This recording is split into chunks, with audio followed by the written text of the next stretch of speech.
हम लोगों ने लास्ट जो क्लास थी नॉन करंट एसेट की उसमें डेप्रिसिएशन का कॉन्सेप्ट सीखा था और रिड्यूसिंग बैलेंस पे हमने कुछ डेप्रिसिएशन के कॉन्सेप्ट्स देखे थे। आज हम लोगों ने स्टार्ट करना है नेक्स्ट टॉपिक। नेक्स्ट टॉपिक पे जाने से पहले एक हम क्वेश्चन करेंगे, यानी आप लोग करोगे।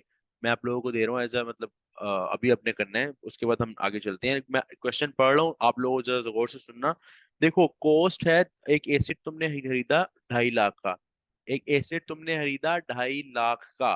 रिड्यूसिंग बैलेंस उस पे लग रहा है 30%। 30% है रिड्यूसिंग बैलेंस, गौर से। लाइफ है 4 इयर्स, यानी 4 साल उस एसेट की लाइफ है। ड्यूरिंग द फोर्थ ईयर, यानी during the fourth year acid was disposed, यानी चौथे साल में जाके एसिड डिस्पोज हो गया। यानी आज खरीदा, दूसरा, तीसरा, एक, दो, तीन, 3 साल पूरे गुजारे, चौथे साल के अंदर, लाइफ के चौथे साल में तुमने बेच दिया। ठीक है। तुम्हारी पॉलिसी, डेप्रिसिएशन की जो पॉलिसी है,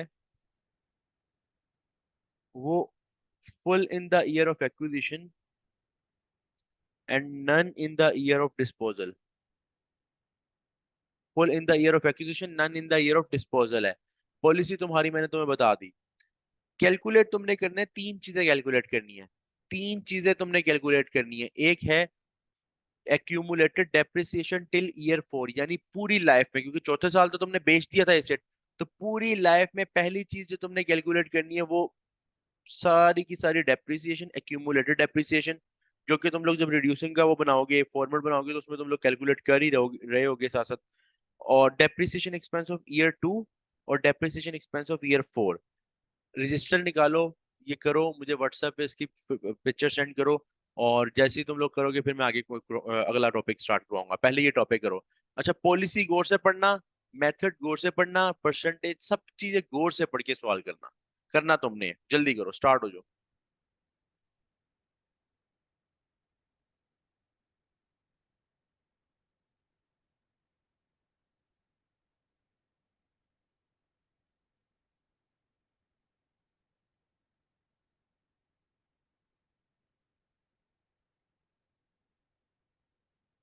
जल्दी, फौरन फौरन, सबने करना है, सबने।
सबने करके मुझे सेंड करना है आंसर इसका ऑन व्हाट्सएप, मैं वेट कर रहा हूँ।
हाँ अली, बिल्कुल ठीक बोला आपने।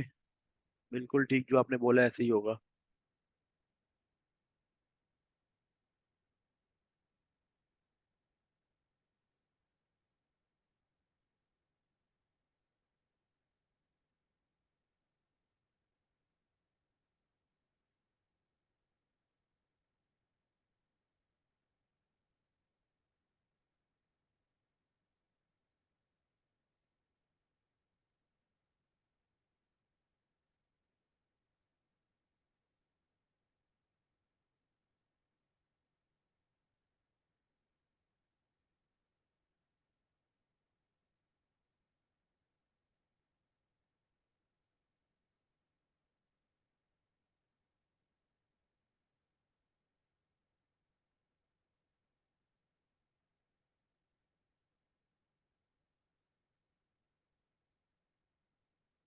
अच्छा यार, जिसने जितना जितना भी कर लिया, जितना भी किया है, आगे मैं करवाने लगूँ, ठीक है। मैं करवाने लगूँ, जिसने जितना भी किया है वो बस देख लेना किसने कितना ठीक किया, क्योंकि मैं ऑब्वियसली अब एक एक स्टूडेंट को, किसी ने सेंड किया, किसी ने नहीं किया, कुछ स्टूडेंट्स ने किया, कुछ ने नहीं किया। तो फिलहाल मैं करवा रहा हूँ, और देख लेना कि किसका कितना ठीक हुआ है। अच्छा देखो, सबसे पहले एक एसेट जिसकी कॉस्ट तुम्हारे पास है 2.5 लाख रुपए, रिड्यूसिंग बैलेंस 30% पर एनम लग रहा है, ठीक है। उसके बाद लाइफ है 4 इयर्स, और ड्यूरिंग द फोर्थ ईयर तुमने एसेट बेच दिया। हमने एक चीज तो एक्यूमुलेटेड डेप्रिसिएशन कैलकुलेट करनी है। एक्यूमुलेटेड डेप्रिसिएशन चौथे टिल ईयर 4 कैलकुलेट करनी है। Depreciation expense of the year 2 और ईयर 4। वैसे तो रिड्यूसिंग बैलेंस है तो हम सारे साल का डेप्रिसिएशन एक्सपेंस निकाल निकाल ही लेंगे जब फॉर्मेट बनाएंगे। लेकिन जो रिक्वायरमेंट आपने उसके मुताबिक बताना है। सबसे पहले हम रिड्यूसिंग बैलेंस का बनाते हैं फॉर्मेट। उसके लिए मैंने आपको उस दिन बताया था लास्ट क्लास में कि सबसे पहले ईयर, फिर कॉस्ट मल्टीप्लाई परसेंटेज, फिर एक कॉलम बनाओगे डेप्रिसिएशन एक्सपेंस का, उसके बाद एक्यूमुलेटेड डेप्रिसिएशन, और उसके बाद नेट बुक वैल्यू। स्टार्ट करते हैं। सबसे पहले पहला साल, हमने 4 साल तक बात लेके जानी, और चौथे साल के दौरान हमने वो एसेट बेचा है, ठीक है। पहले साल पे हम बात करते हैं। देखो, एसेट तुमने लिया था 2.5 लाख का, मैंने लिखा 250,000, मल्टीप्लाई परसेंटेज तुम्हारे पास है 30%। 250,000 का 30% बन रहा है 75,000। अच्छा, मैं तुमसे यहाँ पे एक बात पूछना चाहता हूँ। अगर मैंने सवाल में रेजिडुअल वैल्यू यहाँ कहीं दी होती, तो क्या मैं यहाँ कॉस्ट में से माइनस करता रेजिडुअल वैल्यू, यहाँ पे 2.5 लाख में से माइनस करता, फिर परसेंटेज लगाता? बताओ, यस या नो। रेजिडुअल वैल्यू अगर मैंने स्क्रैप वैल्यू दी होती सवाल में, तो क्या मैं यहाँ पे कैलकुलेशन करते हुए कॉस्ट में से रेजिडुअल वैल्यू माइनस करके परसेंटेज लगाता या नहीं? सबने बताना है, सबने।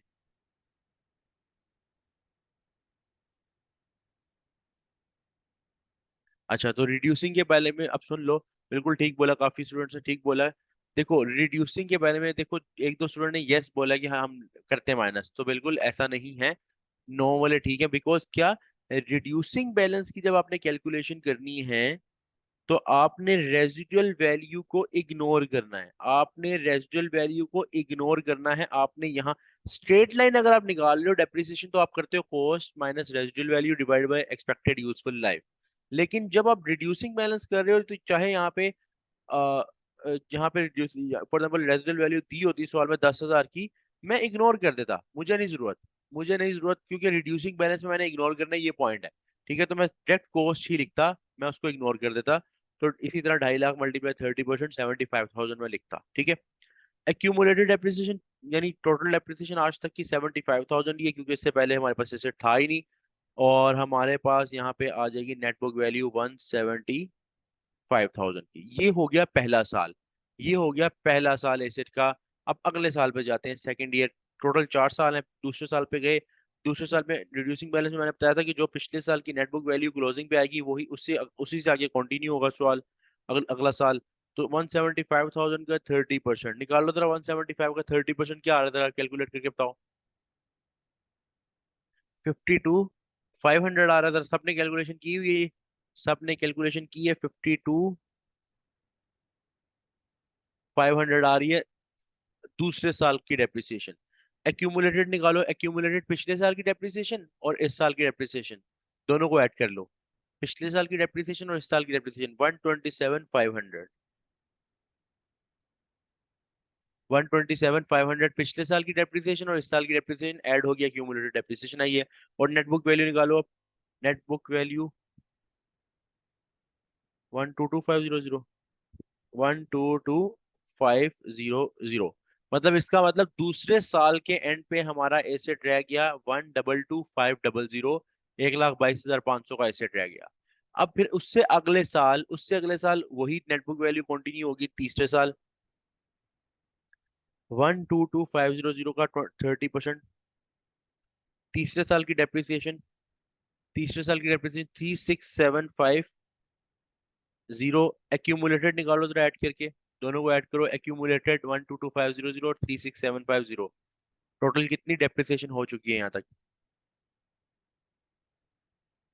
एक्यूमुलेटेड के बाद? कैलकुलेट करके सबने बताना भाई, बाकी सब एक स्टूडेंट ही बता रहा है मुझे। सबने कैलकुलेटर पे करना है यार, अपना कॉन्सेप्ट सबने अपना अपना जवाब हो देना भाई। स्क्रीन शो नहीं हो रही।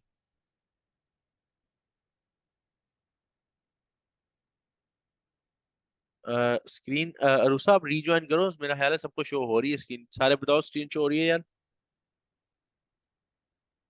164,250, 164,250 आपके पास आ गई एक्यूमुलेटेड डेप्रिसिएशन तीसरे साल की।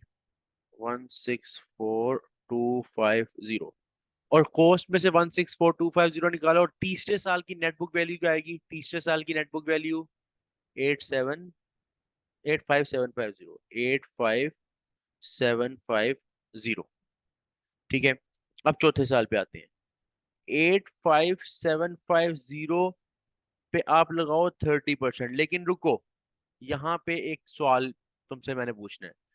देखो डेप्रिसिएशन की पॉलिसी के बारे में मैंने तुम्हें क्या बताया था कि ये है full in the year of acquisition, none in the year of disposal. हमें पता है चौथे साल तो हमारा एसेट आके सेल हो गया, यानी डिस्पोज हो गया। ये देखो, during the year four the asset was disposed. और हमारी डेप्रिसिएशन की पॉलिसी क्या है कि full in the year of acquisition, none in the year of disposal. यानी जब तुमने पहले साल एसेट खरीदा, ईयर वन में एसेट खरीदा, तो उस वक्त जब तुमने एसेट खरीदा उस वक्त तुमने ये नहीं चेक किया कि कितने महीने तुम्हारे पास एसेट था। पता है क्या रीजन थी क्यों नहीं चेक किया कि कितने महीने एसेट था? Because full in the year of acquisition वाली पॉलिसी लग रही थी। यानी जिस साल खरीदा पूरे साल की डेप्रिसिएशन लिखो, ये ना देखो, ये मत देखो कि भाई कितने महीने तुम्हारे पास था एसेट। लेकिन इस पॉलिसी में अगर तुम ईयर ऑफ एक्विजिशन पे ये चीज अप्लाई कर रहे हो कि full in the year of acquisition है, तो तुम्हें दूसरी साइड पे फिर दूसरी पॉलिसी की दूसरा हिस्सा लगाना पड़ेगा, none in the year of disposal. यानी जिस साल बेचना है उस साल कोई डेप्रिसिएशन कैलकुलेट नहीं होगी, कोई डेप्रिसिएशन कैलकुलेट नहीं होगी। तो यहाँ पे आपने 30% नहीं कर सकते। स्टूडेंट्स की एक आधे ने मेरा ख्याल है किया हुआ था, या कि कोई अगर हो सकता तो मैं से तुम्हारे दिन में हो। अब मैं किसी को चेक नहीं किया, हाँ एक दो ने बिल्कुल ठीक बताया जिन्होंने आंसर भेजे हैं। लेकिन आखिरी साल में डेप्रिसिएशन कैलकुलेट नहीं होगी ना। रीजन क्या है? None in the year of disposal policy आपकी। ठीक है, तो यहाँ पे कोई डेप्रिसिएशन चार्ज नहीं होगी। और अगर मैं तुमसे पूछ रहा हूँ कि ईयर फोर तक की एक्यूमुलेटेड डेप्रिसिएशन कितनी है, तो यही अगले साल भी, क्योंकि इस साल भी कोई नहीं है, तो 164,250 ही मेरी एक्यूमुलेटेड डेप्रिसिएशन है। क्योंकि अगले साल जीरो डेप्रिसिएशन अब होगी, तो अगले साल की फिर एक्यूमुलेटेड का मतलब टोटल आज तक कितना डेप्रिशिएट हुआ है एसेट। तो 164,250 है पहले का answer, accumulated depreciation till year four 164,250। Because year four में मजीद कोई डेप्रिसिएशन चार्ज नहीं हुई, पहली बात। दूसरी बात, depreciation expense of year two 52,500। $52,500 आपकी आ जाएगी accumulated, sorry depreciation expense of year two. और depreciation expense of year four अभी तो बताया कि ईयर फोर में कोई डेप्रिसिएशन चार्ज नहीं होनी, तो इसका क्या आंसर आएगा? जीरो, या तुम नील भी लिख सकते हो। ठीक है, मुझे बताओ ये क्वेश्चन क्लियर हुआ? ये क्वेश्चन सबको क्लियर हुआ डेप्रिसिएशन का? और पॉलिसी समझ आई कि नहीं आई? पॉलिसी समझ आई या नहीं आई?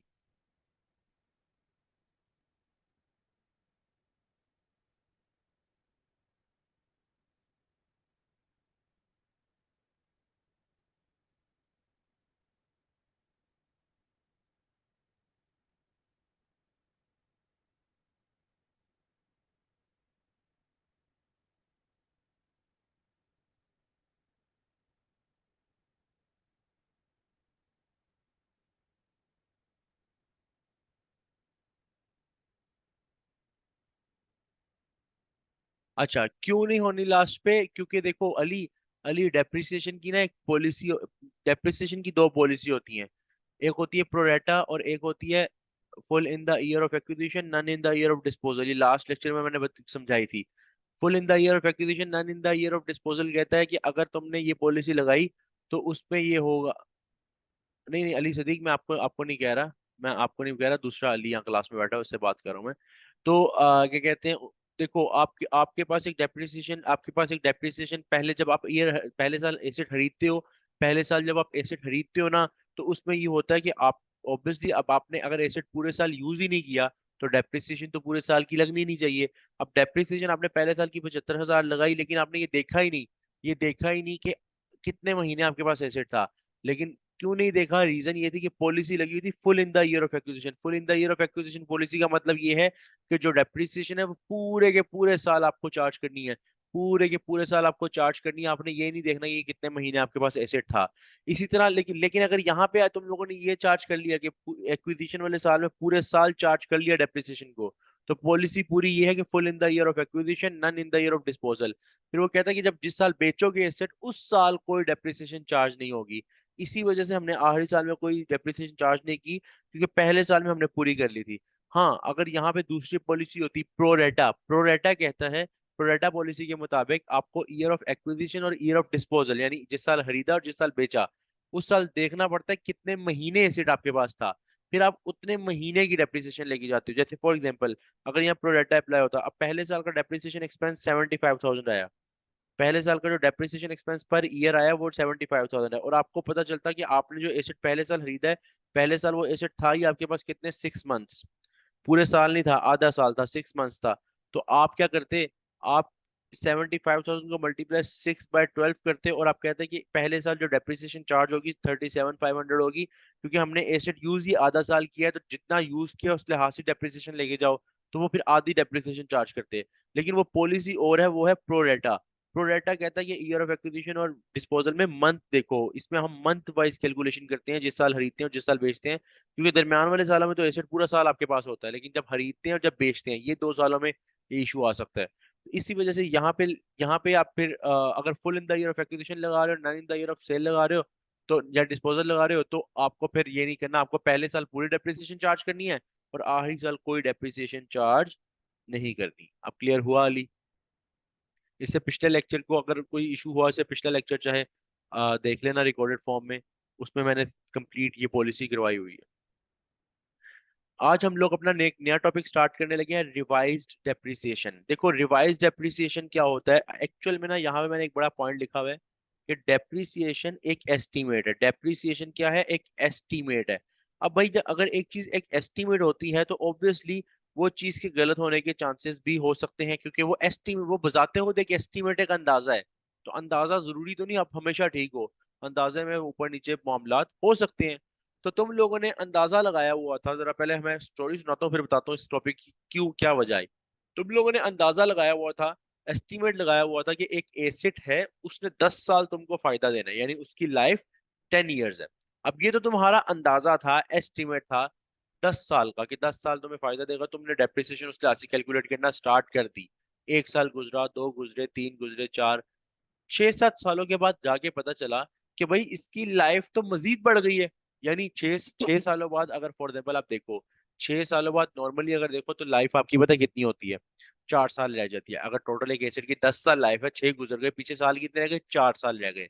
अब रहने को तो 4 साल लाइफ रहनी चाहिए ना पीछे, लेकिन वहां जाके किसी स्पेशलिस्ट ने बताया, देखा सारा और बताया कि तुम्हारा एसिड अब 4 साल नहीं बल्कि 6 साल मजीद चलेगा। यानी एक्चुअली उसने 10 साल के ऊपर 2 साल और बढ़ा दिया और उसने बोला एसिड काम करेगा। तो फिर तुम अपने डेप्रिसिएशन सारी की सारी जो तुमने ऑलरेडी कैलकुलेट किया, वो तो तुम ओल्ड तरीके से कर रहे थे, पुराने तरीके से कर रहे थे। लेकिन अब क्या होगा? अब इस वजह से कि आपकी डेप्रिसिएशन चूंकि वो रिवाइज होगी, आपके ईयर्स ईयर्स जो हैं, लाइफ जो है वो रिवाइज हुई है, तो आपको अपनी डेप्रिसिएशन को भी रिवाइज करना पड़ेगा, ठीक करना पड़ेगा। अच्छा, अब आप कहोगे कि आज तक जो हम डेप्रिसिएशन कैलकुलेट आए करते आए हैं, आज तक जो हम डेप्रिसिएशन कैलकुलेट करते हैं, क्या उसको भी ठीक किया जाएगा? यानी हमने 6 साल गुजार लिए, तो क्या पिछली डेप्रिसिएशन को जाके चेंज किया जाएगा? तो इसका आंसर है नहीं।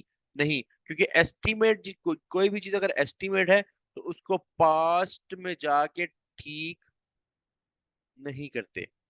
यानी आप ये नहीं कह सकते कि यार 6 सालों बाद आपको पता चला, 6 सालों बाद आपको पता चला कि यार डेप्रिसिएशन ईयर तो लाइफ तो ज्यादा है, तो आप पीछे जाके दोबारा डेप्रिसिएशन वो नई लाइफ के मुताबिक कैलकुलेट करोगे? नहीं, आप पिछले वाले को जरा फारिग करा दोगे, आप कहोगे इससे आगे हम कैलकुलेशन चेंज कर लेते हैं। यानी आज से आगे थोड़ी कैलकुलेशन इसको ठीक कर लेते हैं, रिवाइज कर लेते हैं। तो डेप्रिसिएशन चेंज हो सकती है, बिकॉज वो एक अंदाजा है, और अंदाजा आपको पता है नॉर्मली प्रैक्टिकल लाइफ में चेंज होता हो ही जाता है, इसमें कोई बड़ी बात नहीं है। ठीक है, अब इसका ना फॉर्मूला और सवाल से डायरेक्ट समझ आएगा, वहीं से समझ आ सकता है, इसका और तरीका नहीं है। वैसे तो मैंने आपको थ्योरेटिकली बता दिया कि चेंजिंग्स आती है, लेकिन इसको अब करना किस तरह तो वो सवाल से पता चलेगा। सबसे पहले रिवाइज डेप्रिसिएशन का अगर मैं फॉर्मूला बताऊं, तो इसका फॉर्मूला है, जिस दिन आपको आपके जो लाइफ है वो एक्सटेंड हुई या कम हुई या ज्यादा हुई या चेंजिंग्स आई किसी चीज के अंदर, उस दिन आपने रिवाइज डेप्रिसिएशन इस तरह निकालनी कि उस दिन की नेट बुक वैल्यू, यानी उस साल जो भी नेट बुक वैल्यू है, ठीक है, माइनस रिवाइज्ड रेजिडुअल वैल्यू। एक होती है रेजिडुअल वैल्यू, एक होती है रिवाइज। रिवाइज का मतलब जो न्यू रेजिडुअल वैल्यू है, divided by remaining useful life. मतलब डेप्रिसिएशन की तरह ही फॉर्मूला, डेप्रिसिएशन का था cost minus residual value divide by useful life. इसका कॉस्ट इसलिए नहीं है क्योंकि कॉस्ट तो जब आपने खरीदा था तब था, नेट बुक वैल्यू आज के मुताबिक। ये नेट बुक वैल्यू यहाँ पे लिखना आपने, आज के मुताबिक जो वैल्यू है वो minus revised residual value divided by remaining useful life, आपने इस तरह कैलकुलेट करना है। अभी सिर्फ फॉर्मूला देखो, समझने की, लॉजिकली समझने की जरूरत नहीं है, वो जब मैं सवाल कराऊंगा खुद ही समझ आ जाएगा। सवाल मैं करवाता हूँ, ठीक है, फिर आप जरा गौर से देखना, फिर केस समझ आएगा। देखो वो कह रहा है, हमने एक एसेट परचेज किया ऑन 1 जून 2006। एक मिनट, डेट छोड़ दो, डेट की जरूरत नहीं है। हमने एक एसेट परचेज किया, क्या हो गया, जिसकी कॉस्ट थी 1 लाख। हमने एक एसेट परचेज किया जिसकी कॉस्ट थी 1 लाख। डेप्रिसिएशन उस पर लग रही थी स्ट्रेट लाइन। डेप्रिसिएशन क्या, स्ट्रेट लाइन, यानी पहले साल जो डेप्रिसिएशन कैलकुलेट कर ली, ओवर द लाइफ हर साल सेम डेप्रिसिएशन होगी। और पॉलिसी क्या है, full in the year of acquisition, none in the year of disposal. Policy ये चल रही है कि अगर हमने जिस साल एसेट खरीदा उस साल पूरे के पूरी डेप्रिसिएशन लेके जाएंगे, और जिस साल बेचेंगे उस साल कोई डेप्रिसिएशन नहीं। लेकिन इस पॉलिसी को अभी मैं बताऊंगा कि यहाँ पॉलिसी दी हो या ना दी हो, इसमें आपको कोई फर्क नहीं पड़ेगा अगर आप रिवाइज डेप्रिसिएशन का सवाल कर रहे हो। रेजिडुअल वैल्यू, रेजिडुअल वैल्यू क्या है, 5,000। रेजिडुअल वैल्यू क्या है, 5,000। यानी 5,000 का मतलब कि जब इसकी एसेट की लाइफ खत्म हो जाएगी, रेजिडुअल वैल्यू होता है कि लाइफ खत्म हो जाने के बाद एंड में जो स्क्रैप वैल्यू रह जाती है एसेट की, वो रेजिडुअल वैल्यू 5,000 है। लाइफ दी हुई है 10 साल, लाइफ क्या है, 10 साल।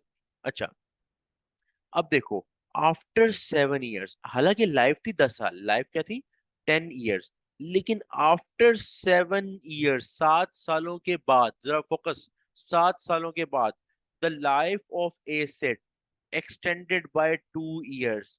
यानी मतलब ये है एक्सटेंड हो गई मजीद 2 साल। चलो यहाँ पे टाइमलाइन बनाते हैं और देखते हैं। टोटल लाइफ थी 10 साल, आपको 7 सालों के बाद पता चला, स्पेशलिस्ट ने बताया या जिसने भी बताया, 7 सालों के बाद पता चला कि लाइफ मजीद एक्सटेंड हो गई है। लाइफ मजीद एक्सटेंड हो गई है 2 सालों से। लाइफ मजीद एक्सटेंड हो गई है 2 सालों से। यानी अब 7 साल के बाद, नॉर्मली तो 3 साल रहते थे, नॉर्मली तो 3 साल रहते थे, लेकिन अब जब न्यू पता चला, रिवाइज्ड लाइफ पता चली, रिमेनिंग लाइफ पता चली, तो बताओ कितने साल रह गए 7 सालों के बाद? 7 सालों के बाद टोटल कितने साल रह गए, सबने बताना है, सबने, सबने बताना है, सबने बताना है। अरुषा दोबारा सुनो, दोबारा सुनो। देखो, 7 साल के बाद नॉर्मली तो 3 साल रहते थे, लेकिन लाइफ 2 साल एक्सटेंड भी तो हुई है। लाइफ 2 साल एक्सटेंड भी तो हुई है ना, 3 से आके 2 साल एक्सटेंड भी तो हुई है। सबने बताना है भाई, इतने स्टूडेंट्स बैठे हैं, सिर्फ 2 रिप्लाई आए हैं मुझे। सबने सबने बताना है, सारे सारे।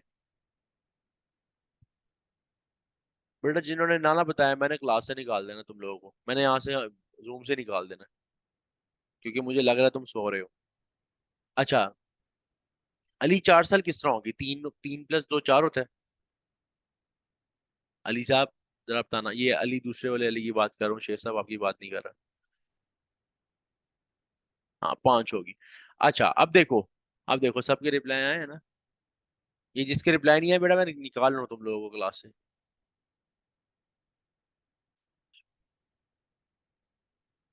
अच्छा, अब 5 साल रह गई। अब तुम्हारी लाइफ, तुम्हारी नहीं मतलब तुम्हारे एसेट की लाइफ जो है वो तो 3 साल रहनी चाहिए 7 साल के बाद, लेकिन 5 साल रह गई। हम यहाँ पे अब प्रॉपर कैलकुलेशन करेंगे। हम यहाँ प्रॉपर रिवाइज डेप्रिसिएशन निकालेंगे। Calculate revise depreciation. ठीक है।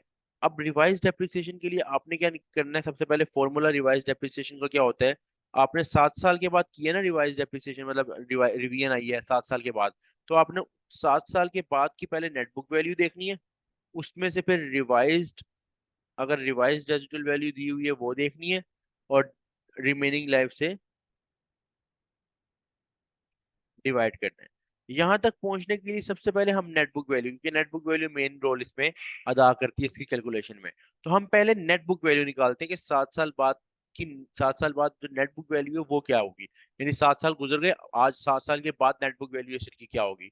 नेट बुक वैल्यू का फॉर्मूला होता है, हम लोगों ने नेट बुक वैल्यू का फॉर्मूला पढ़ा था। अगर हम कॉस्ट में से एक्यूमुलेटेड डेप्रिसिएशन माइनस कर दें, 1 मिनट रुको जरा।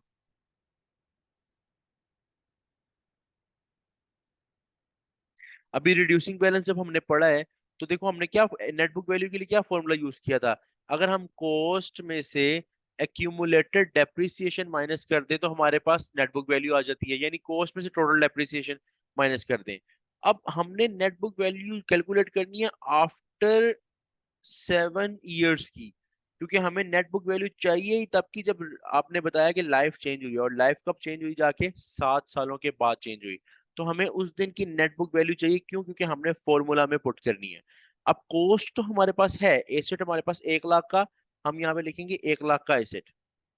अब एक्यूमुलेटेड डेप्रिसिएशन 7 साल की निकालनी है, लेकिन हमारे पास यहाँ किस्मत हमारी कितनी अच्छी है कि हमें पता है कि मेथड है स्ट्रेट लाइन। और स्ट्रेट लाइन में जो पहले साल की डेप्रिसिएशन आएगी वही सारे सालों की डेप्रिसिएशन आएगी। जो भी एक डेप्रिसिएशन आएगी उसको हम 7 से मल्टीप्लाई कर देंगे, ताकि 7 सालों की एक्यूमुलेटेड इकट्ठी आ जाए। किस तरह, पहले हम पहले साल की निकालते हैं नॉर्मल, अगर हम नॉर्मल डेप्रिसिएशन निकालते रिवाइज डेप्रिसिएशन से पहले, क्योंकि हमें एक्यूमुलेटेड डेप्रिसिएशन चाहिए जिसको हमने माइनस करके नेट बुक वैल्यू निकालनी है। तो नॉर्मल डेप्रिसिएशन के लिए स्ट्रेट लाइन यूज हो रहा था, cost minus residual value divided by useful life. Cost हमारे पास कितनी है, 1 लाख, माइनस रेजिडुअल वैल्यू हमारे पास ये देखो ये लिखी हुई है 5,000, divided by useful life. Life कितनी है, 10 साल। ये आ जाएगा हमारे पास 9,500 पर ईयर, यानी 1 साल में डेप्रिसिएशन रेट के 9,500। मुझे एक बात बताओ, जो डेप्रिसिएशन आज आपने 9,500 निकाली है, क्या ये अगले साल सारे के सारे सालों में 7 साल तक सेम रहेगी या डिफरेंट होगी, बताओ। सेम रहेगी या डिफरेंट होगी। 9,500 जो निकाली है सेम होगी, क्योंकि हम स्ट्रेट लाइन यूज कर रहे हैं। तो हमें ये करने की जरूरत नहीं है कि हम हर साल की कैलकुलेशन अलहदा करके फिर एक्यूमुलेटेड निकालें। हाँ, यहाँ पे रिड्यूसिंग बैलेंस होता, मुझे पूरा टेबल 7 सालों का बनाना पड़ता। मुझे पूरा का पूरा टेबल 7 सालों का बनाना पड़ता, और मैं फिर यही बोलता, और 7 सालों का टेबल बनाने के बाद मैं ये बोलता कि क्या कहते हैं, ये एक्यूमुलेटेड डेप्रिसिएशन है वो यूज करता। लेकिन स्ट्रेट लाइन में हमारे नसीब खुले हुए हैं। स्ट्रेट लाइन में हम क्या करेंगे, जस्ट इसको मल्टीप्लाई बाय 7 करेंगे, और एक्यूमुलेटेड डेप्रिसिएशन निकाल लेंगे 7 सालों की, जो मेरे पास आ रही है 66,500। $66, 66,500। ठीक है, 66,500 का मतलब ये है कि 7 सालों में इतना एसेट डेप्रिशिएट हो चुका हुआ है। तो 1 लाख में से 66,500 डेप्रिशिएट हो चुका है। बताओ जरा नेट बुक वैल्यू क्या आ रही है, नेट बुक वैल्यू क्या आ रही है एसेट की, यानी 7 सालों के बाद एसेट की वैल्यू क्या है।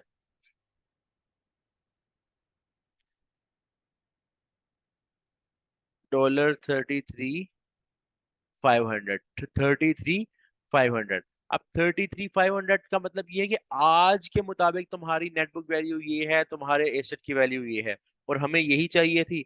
हम यहाँ लिखेंगे नेटबुक वैल्यू में $33,500। अच्छा, माइनस, माइनस में आगे लिखा हुआ है revised residual value. Revised residual value, revised residual value का मतलब है नबील नॉर्मली रिड्यूसिंग बैलेंस के साथ नहीं आती, नॉर्मली रिड्यूसिंग बैलेंस के साथ रिवाइज का सवाल नहीं आता क्योंकि वो एक टेक्निकल हो जाता है।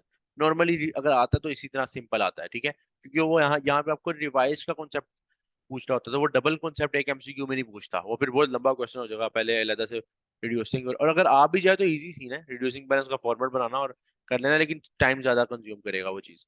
खैर, अब रिवाइज्ड रेजिडुअल वैल्यू की बात बताने लगा हूँ।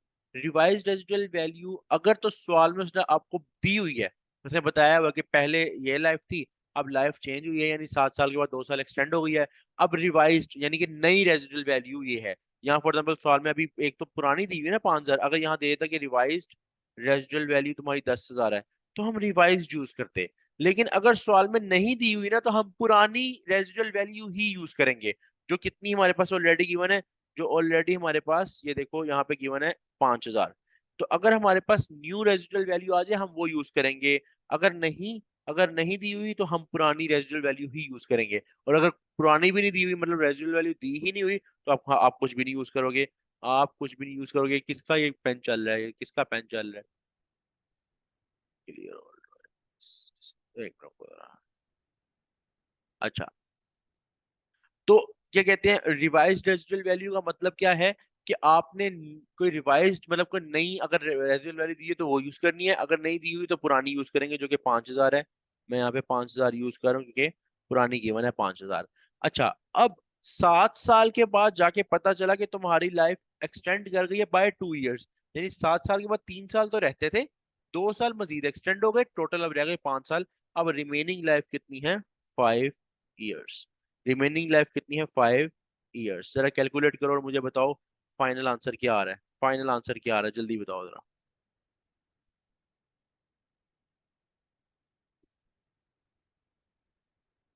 33,500 माइनस 5,000 डिवाइडेड बाई 5 ईयर्स। अभी दोबारा कैलकुलेट करो।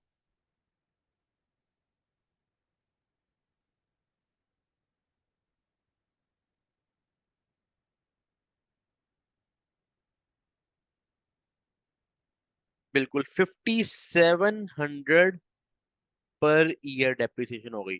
अच्छा, पहले देखते हैं जरा, पहले देखो। जब ये ओल्ड डेप्रिसिएशन, जब हम पहले डेप्रिसिएशन निकाल रहे थे, यानी रिवाइज होने से पहले, तो हमारे एक साल में एसी डेप्रिशिएट कर रहा था 9,500। लेकिन अब एसेट कहाँ पे आ गया 5,700 पर ईयर, क्योंकि लाइफ ज्यादा हो गई तो ऑब्वियसली डेप्रिसिएशन रेट कम हो गया। डेप्रिसिएशन रेट कम हो गया। अच्छा, अब देखो, अब यहाँ पे हम लोगों ने, मैं एक क्वेश्चन यहाँ लिख रहा हूँ, एक वो आप लोगों ने करना है रिवाइज डेप्रिसिएशन का। एक मैं क्वेश्चन लिख रहा हूँ जो आप लोगों ने करना है, लेकिन जरा फोकस सबने करना है, सबने करना है। मैं ये क्वेश्चन, चलो यही है, बल्कि क्वेश्चन भी चेंज करता हूँ, नहीं तो तुम लोगों के सामने वही सेम चीज आ जाएगी। तो एक एसेट जिसकी cost 150,000, straight line method, normal life उसकी है 15 years. After 10 years only life remaining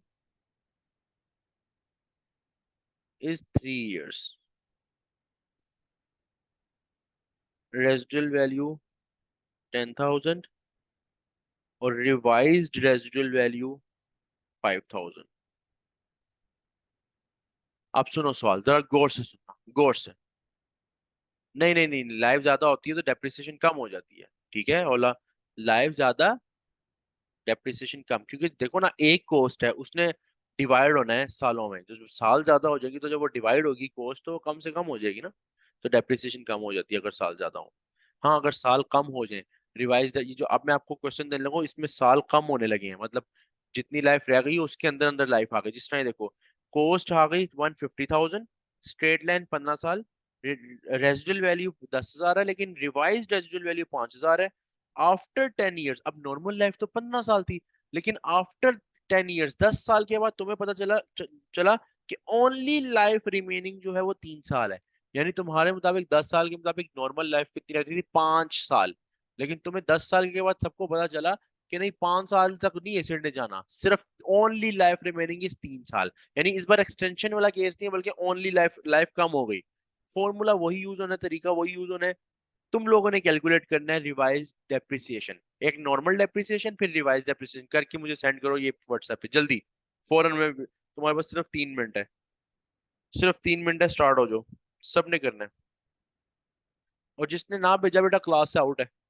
जिसने मुझे सोल्यूशन ना भेजा वो क्लास, मैं टॉपिक नहीं करवाऊंगा अगला, और रिकॉर्डिंग भी नहीं मिलेगी। सबने करना है ये, क्लास में अगर बैठे हो तो फायदा तो लो क्लास का एटलीस्ट। सबने करना है, सबने व्हाट्सएप पे सेंड करना है मुझे, जल्दी।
अच्छा यार, मैं करवा रहा हूँ तुम लोगों को। मोबाइल पे ना मेरा व्हाट्सएप जरा ऑफ हुआ है, ठीक है, इसलिए व्हाट्सएप पे कोई सोल्यूशन ना भेजो। बस आप मुझे आंसर बता दो, फाइनल क्या आ रहा है। आंसर क्या आ रहा है फाइनल आप लोगों का?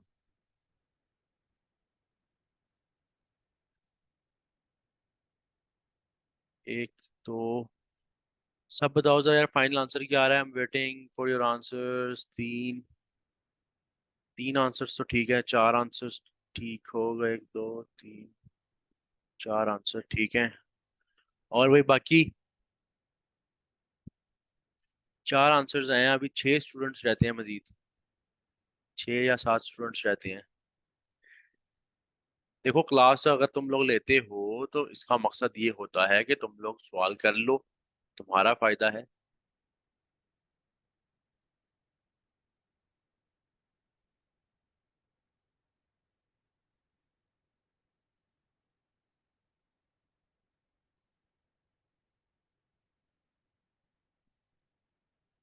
चलो जो अली, ठीक है ठीक है। अच्छा यार, मैं ना, देखो जितना तुम्हारा हुआ है, जितना भी क्वेश्चन हुआ है तुम वहां तक मैं करवा रहा हूँ, देख लेना, ठीक है, देख लेना। और कोशिश किया करो कि पार्टिसिपेट क्लास में किया करो। नहीं तो, नहीं तो ऑब्वियसली तुम रिकॉर्डेड लेक्चर्स भी देख सकते थे, वो भी मैं तुम लोगों को सेंड कर सकता था। तो ये ऑनलाइन क्लास का सिर्फ और सिर्फ ये मकसद होता है कि तुम्हारे इश्यूज उसी वक्त रिजॉल्व हो जाए। तो अगर तुम्हें क्लास में कुछ बोलना ही नहीं है, कोई बात ही नहीं करनी, कोई क्वेश्चनिंग ही नहीं करनी, कोई पार्टिसिपेशन ही नहीं करनी, सवाल ही नहीं करने, तो भाई, भाई ने तीन चार मरतबा तीन किस्म के रिकॉर्डेड लेक्चर्स बनाए हुए हैं, एक बड़े डिटेल में, एक रिवीजन में, जो मर्जी ले लो मुझसे। लेकिन एटलीस्ट अगर लाइव में आए हो तो उसका फायदा उठा लो। सब जो क्लास में हो ना यार, कोशिश किया करो यार कि सही से मतलब पार्टिसिपेशन किया करो क्लास में। खैर स्टार्ट करते हैं। देखो यार, तुम लोगों के पास सबसे पहले हमने क्या, हमने हमें पता है कि हमारा फॉर्मूला है नेटबुक वैल्यू माइनस रिवाइज्ड, ये मैं रिवाइज्ड डेप्रिसिएशन का फॉर्मूला लिख रहा हूँ, revised residual value divided by useful life, ये फॉर्मूला है। लेकिन इसके लिए सबसे पहले नेटबुक वैल्यू चाहिए। नेटबुक वैल्यू के लिए आपको पता है कि कॉस्ट में से एक्यूमुलेटेड डेप्रिसिएशन माइनस करनी होती है, तो आपके पास नेटबुक वैल्यू आती है। अब कॉस्ट आपके पास है 150,000, एक्यूमुलेटेड डेप्रिसिएशन आपको चाहिए। एक्यूमुलेटेड डेप्रिसिएशन के लिए सबसे पहले आप एक साल की डेप्रिसिएशन निकाल लो, एक्यूमुलेटेड निकल आएगी। सबसे पहले हम एक साल की डेप्रिसिएशन निकालते हैं। अगर हम एक साल की डेप्रिसिएशन निकालें तो चूंकि स्ट्रेट लाइन यूज हो रहा है, हाँ कर लेते हैं, स्ट्रेट लाइन यूज हो रहा है, तो एक साल की डेप्रिसिएशन क्या निकलेगी? Cost minus accumulate minus residual value, ये पहले जब पुरानी डेप्रिसिएशन निकालने के लिए, डिवाइडेड बाय लाइफ। पहले तुम्हारी कॉस्ट क्या थी? 150,000, माइनस रेजिडुअल वैल्यू तुम्हारे पास पहले वाली क्या थी? 10,000, डिवाइडेड बाय लाइफ क्या है तुम्हारे पास? 10 साल है ना, 10 साल। ये तुम्हारा आंसर आ रहा था 9333.33 पर ईयर। ये तुम्हारा, ये आ रहा था एक साल की डेप्रिसिएशन। ये आ रही थी तुम्हारी एक साल की डेप्रिसिएशन, कि तुमने पूरा साल जब अभी तक रिवीजन नहीं हुई, मतलब रिवाइज डेप्रिसिएशन नहीं कैलकुलेट की, अभी तक सिंपल ये था कि तुमने नॉर्मल डेप्रिसिएशन कैलकुलेट की। 10 साल गुजरने के बाद, 10 साल गुजरने के बाद का मतलब हमें 10 साल बाद की नेटबुक वैल्यू चाहिए। Simple, what you have to do, इसको 10 से मल्टीप्लाई कर दो और 10 साल बाद की एक्यूमुलेटेड डेप्रिसिएशन निकाल लो। तो 9 टेट्रा 3 आंसर आ जाएगा, 9 टेट्रा 3.33। ये डेप्रिसिएशन तुम्हारी आ गई, ये डेप्रिसिएशन तुम्हारी आ गई है, ये डेप्रिसिएशन तुम्हारी आ गई 10 साल की एक्यूमुलेटेड, ठीक है, 9 टेट्रा 3.33। अब कोस्ट में से ये 9 टेट्रा 3, तो 3 और 4.33, ये माइनस करो और मुझे बताओ कि नेटबुक वैल्यू कितनी है? नेटबुक वैल्यू कितनी आई? 56670।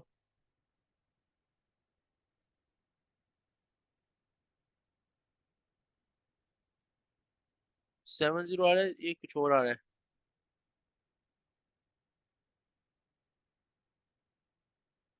फाइव, वैसे 5 ट्रिपल 6, अगर मैं ये, क्योंकि आप लोगों ने जीरो कंसीडर किया हुआ है, आंसर वैसे ये बन रहा है 5 ट्रिपल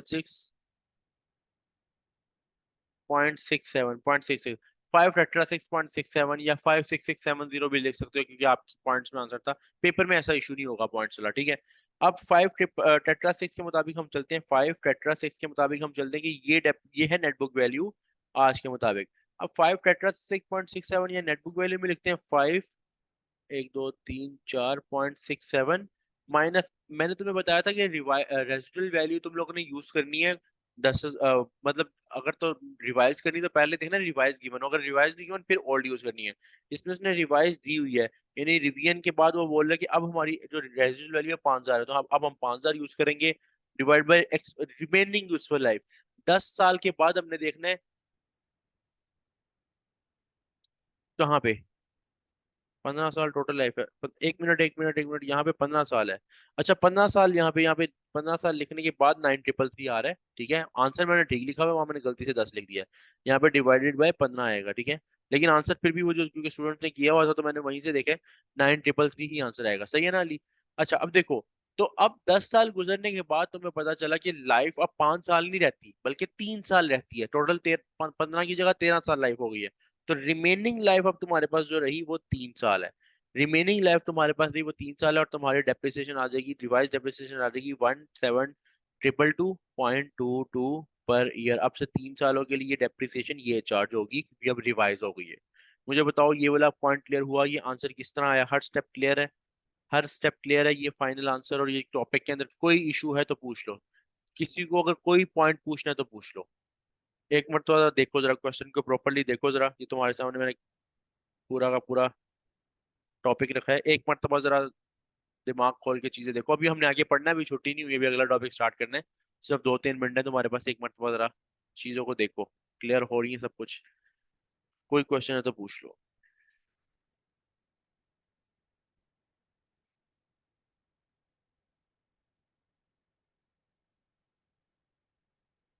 रिवाइज डेप्रिसिएशन का पर्पस, पर्पस नहीं है उसका, असल में ये है कि आपको लाइफ अगर, क्योंकि एस्टिमेट है ना, आपका जो डेप्रिसिएशन है वो एक एस्टिमेट है। अब एस्टिमेट कल को जाके चेंज हो सकता है, अब एस्टिमेट अगर कल को जाके चेंज हो सकता है तो हमें उसको चेंज करना है, क्योंकि हम मालिकों को जब स्टेटमेंट्स दिखाएंगे तो झूठ बात नहीं बोल सकते। तो हमने जब उसकी लाइफ चेंज हुई है तो हमें फिर डेप्रिसिएशन की कैलकुलेशन भी सही से करनी है, ठीक करनी है। तो हम देखते हैं कि हाँ अब से इससे हम कितना फायदा ले सकते हैं पर ईयर। तो जब लाइफ चेंज हो गई फिर हमें पूरी की पूरी कैलकुलेशन चेंज करके एक वो डेप्रिसिएशन निकालनी है जो अप्रोप्रिएट उस साल के अंदर जितना हम एक्चुअली में उसकी वैल्यू पे फायदा ले रहे हैं। अच्छा अगर हम पॉइंट्स में कैलकुलेशन ना करें, आंसर्स करीब करीब वो तो आंसर, हाँ नॉर्मली ठीक होता है, लेकिन कभी कभार क्या होता है कि सवाल में उसने पॉइंट्स की वजह से ही कंफ्यूज करना होता है। जैसे अब यही, हाँ 9 टेट्रा 3.33, तो 9 टेट्रा 3.33 की जगह 9 टेट्रा 334 इसलिए नहीं लिख सकते क्योंकि वो तो राउंड डाउन होगा ना, राउंड अप, राउंड ऑफ भी अगर कह रहा हो तो वो 5 से नीचे है, तो 9 डबल थ्री 3 ही होगा, ठीक है। लेकिन कोशिश ये किया करो, मैं अब तुम्हें बता देता हूँ कि अगर तुम्हें सवाल आता है, अगर तुम्हें सवाल आता है जिसमें पॉइंट्स है, पेपर की बात कर रहा हूँ, तो तुम 2 या 3 डेसिमल प्लेसेस यानी पॉइंट के बाद 3 वैल्यूज लेके ही सवाल किया करो। उससे ये होता है कि करीब तरीन आंसर आता है, और बल्कि तकरीबन सेम आंसर आ जाता है जो पॉइंट्स में क्यों ना, तो 3 डेसिमल प्लेसेस पे सवाल कर लिया करो। अच्छा अब लाइबा ने सवाल पूछा कि पुरानी डेप्रिसिएशन तो खराब नहीं हो जाएगी, तो पुरानी डेप्रिसिएशन खराब हो जाएगी वो कौन सा हमने संभाल के रखनी है कि एक एस्टिमेट, अगर पुराने दिन गुजर जाते हैं, अगर पुराने कोई दिन गुजर गए तो हम भूल जाते हैं ना, हम तो फिर आगे से नई चीज अपने हालात के मुताबिक चीजों को बदलते हैं। तो इसी तरह जब एसेट की लाइफ गुजर गई, पुरानी डेप्रिसिएशन खराब हो गई, तो हम क्या कर सकते हैं, हमने तो भी तो अंदाजा ही लगाया था। खराब किसकी वजह से हुई है, हमारी वजह से हुई है, हमने अंदाजा लगाया था, एस्टिमेट था ना। तो एस्टिमेट का क्या सीन है, एस्टिमेट खराब हो सकता है, इसीलिए तो रिवाइज डेप्रिसिएशन का कॉन्सेप्ट आया है। अगर हमें हमने डटे रहना होता कि नहीं हम उसी डेप्रिसिएशन पे रहेंगे, तो लाइफ आपकी पूरी होगी नहीं, यानी लाइफ शायद एक्सटेंड हो गई हो, आप पहले ही उस एसेट को जीरो पे शो कर रहे हो, यानी पहले ही आपने सारा एक्यूमुलेटेड डेप्रिसिएशन जीरो कर दिया, पता चला लाइफ तो एक्सटेंड हो गई थी। फिर अगले जैसे ऊपर वाला केस हमने पढ़ा था कि लाइफ 3 साल से एक्सटेंड हुई। अब 3 साल से अगर एक्सटेंड हुई, आपने 10 साल के अंदर अंदर आपने कहा मैंने नहीं रिवाइज करनी, 10 साल बाद एसेट की वैल्यू जीरो हो गई, अब अगले 3 साल क्या अपने एसओएफ में जीरो की वैल्यू शो करोगे, तो गलत हो जाएगा ना। इसीलिए आप जब आपको जैसे ही पता चलता है लाइफ एक्सटेंड है, आप डेप्रिसिएशन रिवाइज कर देते हो, नई डेप्रिसिएशन, क्योंकि हर एस्टिमेट, हर अंदाजे में गलती हो सकती है, हर अंदाजे में रिवीजन हो सकती है, रिवाइज करना पड़ता है, ठीक है। क्योंकि हमें true and fair view statements के एसओएफपी और एसपीएल जो आपकी स्टेटमेंट्स होती है उसके बारे में एक बड़ी स्टैंडर्ड जो है आपका बोर्ड है, वो इंपॉर्टेंट बात बताता है कि हम true and fair view show करें, एक्चुअल बात बताएं। तो एक्चुअल और सच बात बताने के लिए हम कोशिश करते हैं कि हम करीब तरीन रहें बातों के। हम ये ना कहें कि हमने अब पता भी है कि लाइफ एक्सटेंड हो रही है या कम हो रही है, और हम चुप करके डेप्रिसिएशन उसी रेट पे चार्ज करी जा रहे हैं। तो ये हम गलत कर रहे हैं, हम true and fair view follow नहीं कर रहे। मालिक को गलत शो कर रहे हैं, यूजर्स ऑफ फाइनेंशियल स्टेटमेंट्स जिन्होंने हमारे कल को स्टेटमेंट्स देखनी है, जो भी इंटरेस्टेड पार्टीज हैं, उनको हम गलत शो कर रहे हैं, जो कि हम नहीं कर सकते। अब क्लियर हुआ लाइबा? बाकी किसी को कोई क्वेश्चन है तो पूछ लो, कोई क्वेश्चन है तो पूछ लो, फिर हम नेक्स्ट टॉपिक की तरफ चलें।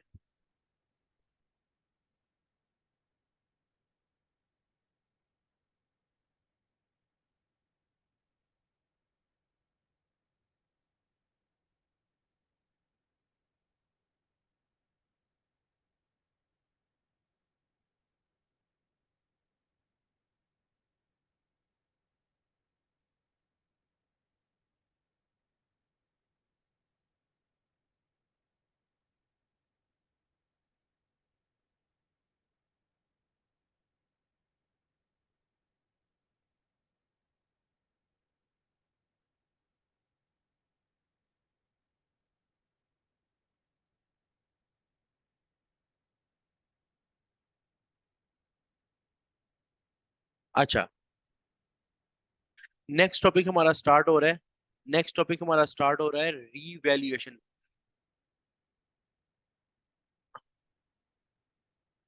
नहीं, क्लास 2 घंटे की नहीं होती, क्लास डिपेंड करता है, कभी कभी घंटे की, कभी 7 घंटे की, ज्यादातर 1.5 आवर से ज्यादा नहीं करता मैं क्लास।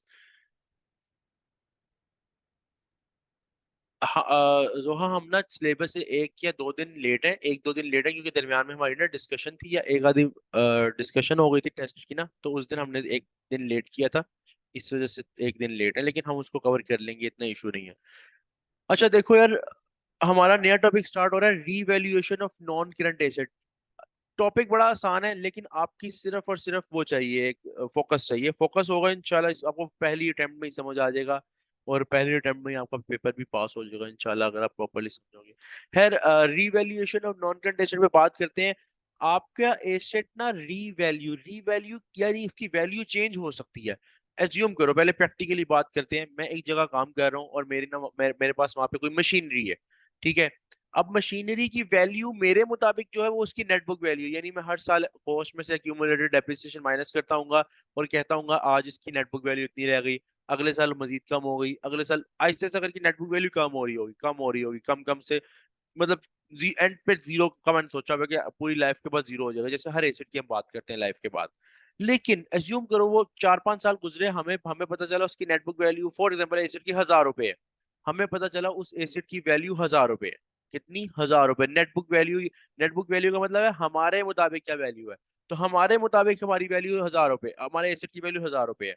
अब पता चला कि कुछ अर्सा गुजरा, जब हमें पता चला कि हमारी वैल्यू 1,000 रुपए है, तो उस वक्त हमने एक इंडिपेंडेंट वैल्यूअर वैल्यूअर मतलब जो वैल्यू लगाते हैं एसेट्स की, उनको बुलाया। उन टीम आई, टीम ने देखा एसेट, उन्होंने कहा भाई आपका एसेट 1,000 का नहीं है, 1,200 का है। आपका एसेट 1,000 का तो है ही नहीं, आपका एसेट तो 1,200 का है। तो भाई हम, आपका एसेट 1,200 का, हम एकदम से उठे, हमने कहा अच्छा, हमारा एसेट 1,200 रुपए का है, तो ये जो 200 रुपये हमने ऊपर कमाया, हालांकि एक्चुअल कैश नहीं कमाया, लेकिन हमारी वैल्यू तो बढ़ गई। जिस तरह तुम किसी घर में रह रहे हो, उस घर की वैल्यू किसी दौर में 50 लाख थी, आज तो उसकी वैल्यू फॉर एग्जाम्पल 1.5 करोड़ पे पहुंच गई। तो आपको पैसा तो नहीं मिलता, लेकिन आपके घर की वैल्यू तो बढ़ी ना। सेम लाइक दैट एसेट की वैल्यू बढ़ी। अब ऑब्वियसली एक चीज की वैल्यू बढ़ी हुई है, लेकिन आपने अपनी स्टेटमेंट्स में शो नहीं किया हुआ, तो वो भी तो आप झूठ बोल रहे हो। आपको अपनी हर बात शो करनी है अपनी स्टेटमेंट में, क्योंकि कल को आपकी S S O F P S के लिए मालिक देखते हैं, या यूजर्स, और यूजर्स होते हैं, अभी हम पढ़ेंगे ये टॉपिक के कौन कौन से यूजर्स होते हैं, वो देखते हैं। तो उनको पे उन तक सच बात जानी चाहिए, तो सच बात के लिए हमें सच बात लिखनी पड़ेगी, हमें हर चीज को इनकॉर्पोरेट यानी एंटर करना पड़ेगा। तो इस लिहाज से टॉपिक हम स्टार्ट करने लगे हैं, जिसका नाम है revaluation of non current asset. बस आपने चुप करके मेरी स्टोरी सुनते जाना है, आपको समझ आ जाएगी। एक एसेट जो हमने खरीदा था 1,00,000 रुपए का, यानी उसकी कॉस्ट थी, उसके कॉस्ट के अकाउंट में हमने क्या लिखा हुआ था? 1,00,000 रुपए, क्योंकि एसेट था 1,00,000 रुपए का। एक एसेट था जिसका कॉस्ट का अकाउंट 1,00,000 से डेबिट था, यानी 1 लाख का एसेट हम लेके आए हुए थे, 100,000 का एसेट हम लेके आए हुए थे, ठीक है। और वो एसेट कुछ साल गुजरने के बाद उसकी एक्यूमुलेटेड डेप्रिसिएशन हो चुकी हुई थी 40,000। यानी 1 लाख का एसेट जिसकी कॉस्ट, एक एसेट जिसकी कॉस्ट 1 लाख थी, और वो आज तक कुछ साल यूज होने के बाद आज तक उसकी एक्यूमुलेटेड डेप्रिसिएशन 40,000 थी। तो कॉस्ट और एक्यूमुलेटेड डेप्रिसिएशन में बात की जाए तो 1 लाख कॉस्ट, 40,000 एक्यूमुलेटेड डेप्रिसिएशन। मुझे बताओ आज के मुताबिक आपके एसेट की वैल्यू कितनी रह गई है? आपके मुताबिक आपके एसेट की वैल्यू कितनी रह गई है? आज के मुताबिक आपके एसेट की वैल्यू कितनी रह गई है? 1 लाख का एसेट अगर 40,000 डेप्रिशिएट हो जाए तो मेरे बच्चों मुझे बताओ कि आपके एसेट की वैल्यू कितनी रह गई है? 60,000, बिल्कुल ठीक बोला आपने, 60,000। अब आपको पता है कि आपके एसेट की वैल्यू 60,000 है। आप बड़ी खुशी से बैठे हो, 60,000। एक बंदा आया, मतलब ऐसे नहीं कोई भी आ गया, एक वो वैल्यू लगवाने के लिए एक बंदा आया, ठीक है। उस बंदे ने वैल्यू लगाने के लिए एक बंदा आया, उस बंदे ने क्या किया? उस बंदे ने बोला कि ये एसेट कितने का आपने लगाया हुआ है? हमने अपनी किताबें खोली, हमने कहा हमने तो अपना एसेट 60,000 पे शो किया हुआ है। उसने बोला ना, ना बेटा ना, ये आपका एसेट 60,000 का नहीं है, बल्कि ये मार्केट में ये तो धूम मची हुई है कि यार ये एसेट बहुत महंगा हो गया है, और इस एसेट की वैल्यू चली गई है 1,20,000 पे।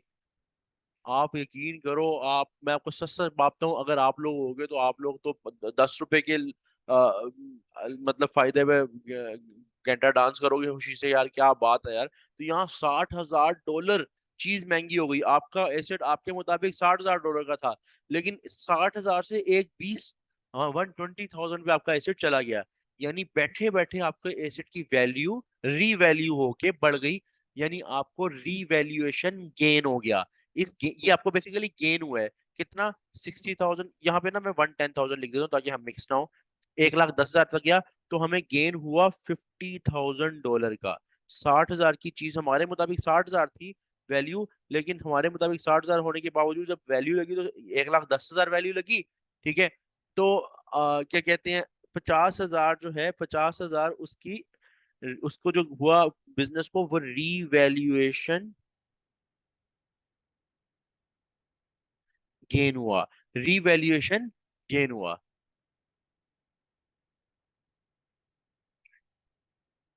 अच्छा, अब रीवैल्यूएशन गेन पे अगर हम बात करें, एक्चुअल में मैं तुमसे पूछना चाहता हूँ, क्या तुम्हारी जेब में ये $50,000 आए? यस या नो? क्या तुम्हारी जेब में ये $50,000 आए? सबने बताना है, सबने सबने बताना है। क्या तुम्हारी जेब में ये $50,000 आए? हाँ, अभी तक तो नहीं आए, कैश में तो नहीं आए, ठीक है। तो एक्चुअल में ये रीवैल्यूएशन गेन एक नॉन कैश गेन है। मतलब ये तुमसे पूछा जा सकता है नो, ये रीवैल्यूएशन गेन के बारे में कि ये कौन सा गेन है? नॉन कैश गेन है, यानी इसमें कैश इन्वॉल्व नहीं होता, इसमें कैश इन्वॉल्व नहीं है। जस्ट तुमको गेन हुआ, तुम्हारी चीज की वैल्यू बढ़ गई है, ठीक है, वैल्यू बढ़ गई, लेकिन एक्चुअल में पैसा, पैसा नहीं तुम्हें आया, कैश नहीं आया, ठीक है। एक बात तो ये। अब हम इसकी करने लगे हैं डबल एंट्री, वो आपने गौर से सुननी है क्योंकि एक्चुअल चीज वो है, एक्चुअल चीज की डबल एंट्री है, ठीक है। ये एस्टिमेटेड कैलकुलेशन नहीं है, एस्टिमेटेड नहीं है। ये आके बंदे ने मार्केट वैल्यू लगाई है, ठीक है। मार्केट के बंदे ने आके आपको बताया कि आपका एसेट 1,10,000 का हो गया। एस्टिमेट होता है, जो एस्टिमेट थी नेट बुक वैल्यू, क्योंकि आपकी एक्यूमुलेटेड डेप्रिसिएशन एस्टिमेटेड थी, ठीक है। लेकिन वो जब मार्केट की वैल्यू पता चल गई, वो एक्चुअल वैल्यू है। अब हमने जब डबल एंट्री बनानी है तो आपने बड़े ध्यान से समझनी है, क्योंकि ये एक मर्तबा समझ आ गई, अगर आपने इसको सही से ना समझा, बड़ा मिक्स हो जाएगा काम। डबल एंट्री पे बात करने लगे हैं। देखो, जब भी एक एसेट जब भी एक एसेट रीवैल्यू होता है, पहला पहला पॉइंट सुन लो, जब भी एक एसेट रीवैल्यू होता है, सबसे पहला काम ये किया जाता है कि उस एसेट का एक्यूमुलेटेड डेप्रिसिएशन का अकाउंट बंद कर दिया जाता है। यानी जिस दिन वो रीवैल्यू हुआ, आज से पहले जितनी एक्यूमुलेटेड डेप्रिसिएशन है उसको बंद कर दो, आगे से नया एक्यूमुलेटेड का अकाउंट खुलेगा। अब ये तुम्हारे सामने एक एक्यूमुलेटेड डेप्रिसिएशन का अकाउंट बना हुआ है ना, अब देखना मैं इसको बंद करने लगूं। मुझे एक बात बताओ, आप एक्यूमुलेट, पहली बात तो मैंने एक्यूमुलेटेड डेप्रिसिएशन को क्रेडिट साइड पे इसलिए लिखा क्योंकि इसकी नेचर होती है क्रेडिट। क्योंकि ये एसेट की वैल्यू को डिक्रीज करता है, और जब भी हम एंट्री भी करते हैं तो क्रेडिट एक्यूमुलेटेड डेप्रिसिएशन करते हैं। मुझे एक बात बताओ, अगर मैंने अपने एक्यूमुलेटेड के अकाउंट को बंद करना है, तुम्हारे सामने अकाउंट है 40,000 से क्रेडिट हुआ हुआ है, अगर मैंने इस अकाउंट को बंद करना है तो मैं क्या करूंगा? बताओ, क्या करूं कि ये अकाउंट बंद हो जाए? मतलब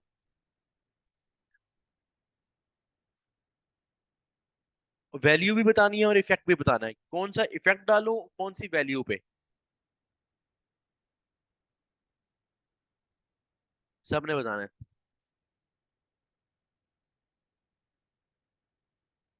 हाँ, मैं पता है क्या करूंगा, देखो मैंने अकाउंट को रीवैल्यूएशन की वजह से सबसे पहला इफेक्ट क्या होगा, मुझे अपना एक्यूमुलेटेड डेप्रिसिएशन का अकाउंट बंद करना है।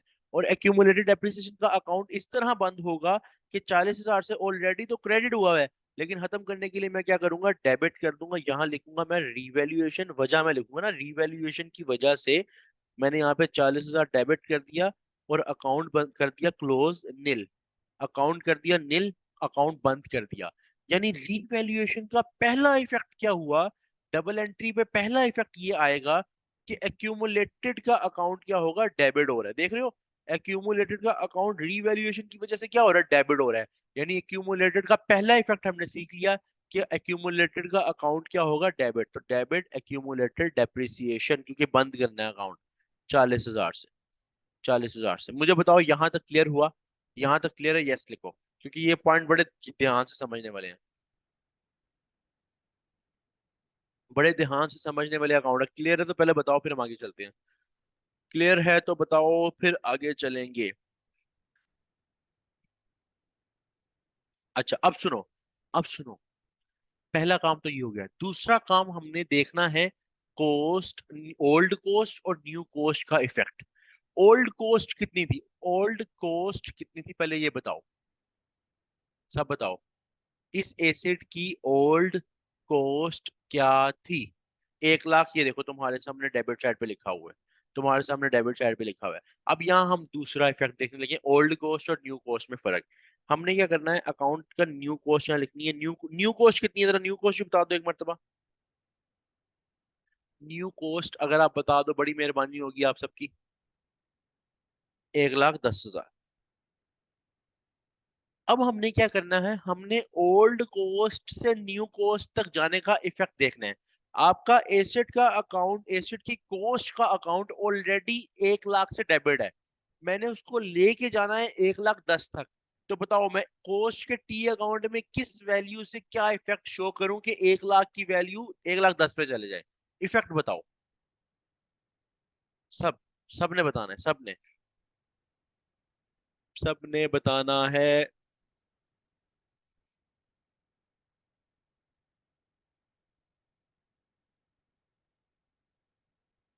बिल्कुल, जितनों ने बताया तकरीबन सही बताया। तो मैंने अगर 1 लाख से 1,10,000 पे जाना, तो मुझे ये इफेक्ट शो करना है कि मैं यहाँ रीवैल्यूएशन की वजह लिखूंगा, वजह के तौर पे लिखूंगा कि रीवैल्यू। अच्छा अली शेख साहब, क्रेडिट करोगे, अगर 1 लाख को 1 लाख क्रेडिट करोगे तो वो अकाउंट ही बंद हो जाएगा। अकाउंट बंद नहीं करना, वो सिर्फ एक्यूमुलेटेड का बंद करना था। यहाँ पे आपने आपने ओल्ड कॉस्ट और न्यू कॉस्ट का इफेक्ट देखना है सिर्फ। तो रीवैल्यूएशन की वजह से मैं मजीद 10,000 डेबिट करूंगा। क्यों? क्योंकि पहले 1 लाख ऑलरेडी था, 10,000 मजीद हुआ, तो टोटल न्यू कॉस्ट कितनी आ गई, 1,10,000। ठीक है, यानी रीवैल्यूएशन की वजह से दूसरा इफेक्ट ये हुआ कि आपका जो नॉन करंट एसेट का कॉस्ट का अकाउंट है, एनसीए का कॉस्ट का अकाउंट है, आपने इसको 10,000 से मजीद डेबिट किया। रीवैल्यूएशन की वजह से आपका जो एसेट था 1 लाख से 1,10,000 पे चला गया था, तो आपको मजीद 10,000 डेबिट करना था। वो जो 10,000 आपने मजीद डेबिट किया, उसकी वजह क्या थी, रीवैल्यूएशन गेन। इसीलिए मैंने यहाँ पे लिखा। मुझे बताओ, यहाँ तक कोई क्वेश्चन है तो पूछ लो, यहाँ तक कोई इशू है तो पूछ लो। बताओ, क्लियर है यहाँ तक? देख लो एक मरतबा, जरा गौर से देख लो, जरा गौर से देख लो, टेंशन ही नहीं। मैं फिर से दोबारा भी अगला केस भी हम करेंगे इसी तरह सेम, लेकिन जरा जितना समझ आ रहा है बताओ। हमेशा खत्म करेगा नबील, हमेशा। रीवैल्यूएशन हमेशा एक्यूमुलेटेड के अकाउंट को, डेप्रिसिएशन के अकाउंट को खत्म करेगा, जिस वजह से हमेशा रीवैल्यू एक्यूमुलेटेड डेप्रिसिएशन डेबिट होगी। और कोस्ट वाली साइड का फिर हम इफेक्ट देखेंगे, ठीक है? ठीक है, जितना भी इफेक्ट आ रहा हुआ। अभी अगला केस और भी है, रिवॉल्यूशन लॉस भी होगा, फिर इस तरह की चीजें देखते हैं। सारी चीजें हम देखेंगे, आज पढ़ेंगे, ठीक है? अच्छा, अब जब आप कॉस्ट और एक्यूमुलेटेड के अकाउंट के साथ डील कर लो ना। अब आपने एंट्री करनी है क्लोज। अब डेबिट साइड पे तो आपके पास दो चीजें हो रही हैं, डेबिट एक्यूमुलेटेड डेप्रिसिएशन 40,000 और डेबिट कॉस्ट 10,000। लेकिन एक्यूमुलेटेड डेप्रिसिएशन ज्यादा हो, और हो सकता है, इसमें कोई गलत नहीं है, कोई गलत नहीं है। अगला केस वैसे ही बना लेते हैं, ठीक है। अभी 2 मिनट रुको, ये देखो मैंने नीचे कोड बनाया हुआ है ना, यहाँ पे अगला केस इस आप वाली बात का बना लेते हैं, सही है। जिसमें एक्यूमुलेटेड डेप्रिसिएशन ज्यादा रखेंगे, रिवैल्यूएशन कम रखेंगे, फिर भी देख लेते हैं क्या होगा। ठीक है, इफेक्ट देख लेंगे। अच्छा, आप लोगों ने ये नहीं समझना कि जो मैं डबल एंट्री बना रहा हूँ ये कंफर्म यही डबल एंट्री होनी है। रिवैल्यूएशन पूरे के पूरे फाइनेंशियल अकाउंटिंग में एक वाहिद टॉपिक है जिसकी double entry case to case differ करेगी, चेंज करेगी। उसमें हमें प्रॉपर कैलकुलेशन सारी की सारी करनी पड़ेगी, क्योंकि उसमें डबल एंट्री ऊपर नीचे हो रही होगी। लेकिन सिंपल एक चीज हमेशा डेबिट हो रही होगी, और वो होगी एक्यूमुलेटेड डेप्रिसिएशन का अकाउंट। क्योंकि हर केस में, चाहे रिवैल्यूएशन गेन है, चाहे रिवैल्यूएशन लॉस है, चाहे रिवैल्यूएशन गेन का के भी आगे दो टाइप्स है, मतलब बताता हूँ दूसरी टाइप के किस हिसाब से मैं बोल रहा हूँ। हर केस में एक्यूमुलेटेड डेप्रिसिएशन का अकाउंट डेबिट होगा, क्योंकि उसने खत्म होना ही होना है। ठीक है नबील, क्लियर है? हाँ भाई नबील, बताओ ये पॉइंट क्लियर है? अच्छा, अब यहाँ पे पॉइंट सुनो। मैंने तुम्हें बताया कि डेबिट साइड पे तुमने एक्यूमुलेटेड कर दिया, डेबिट साइड पे नॉन करंट हिस्ट्री क्लोज कर दी, लेकिन अब यहाँ पे तुम्हें आगे खुद बहुत एंट्री क्लोज करनी है।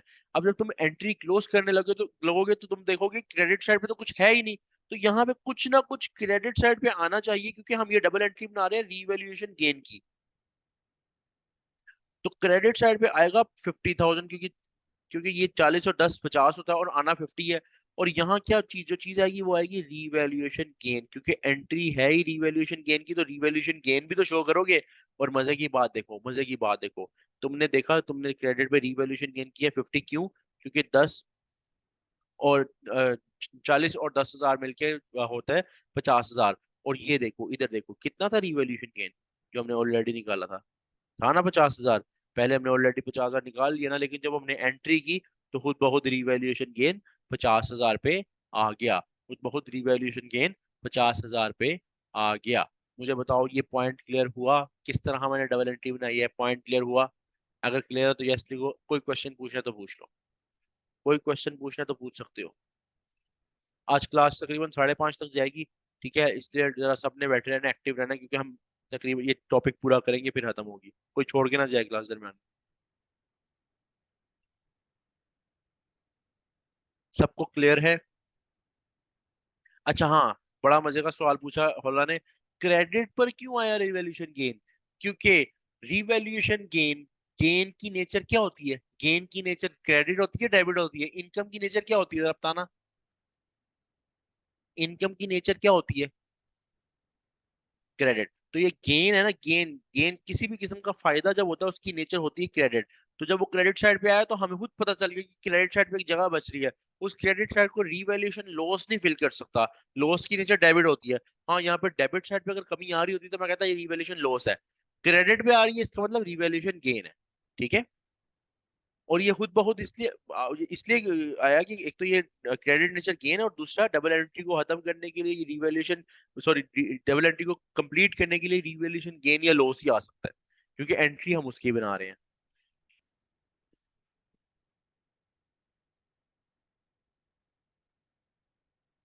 किसी को कोई क्वेश्चन है तो पूछ लो, अगर क्लियर है तो एक मरतबा जरा सब बता दो ना, क्लियर है फिर हम आगे चलें। अगर क्लियर है तो एक मरतबा जरा कंफर्म कर दो मुझे यार।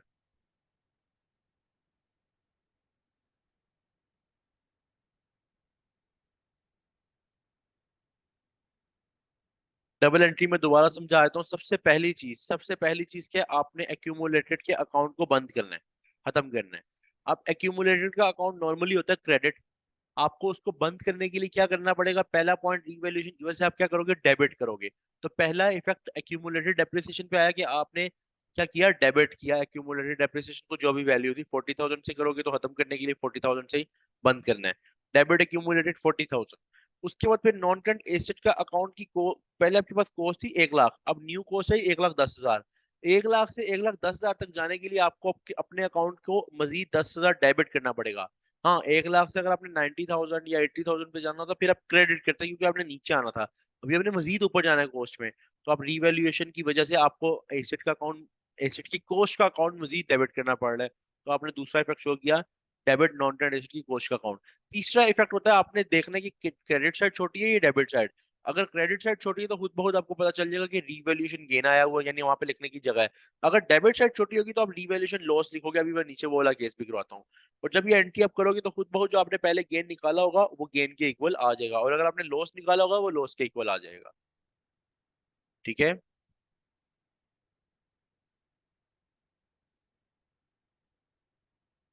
गुड। अच्छा अब सुनो, अगला केस मैं तुम्हारे सामने रख रहा हूँ, जरा गौर से। मैंने तुम्हें अभी थोड़ी देर पहले बताया इसकी डबल एंट्री हमेशा प्रॉपरली बनानी है, क्योंकि इसकी डबल एंट्री मैटर करती है।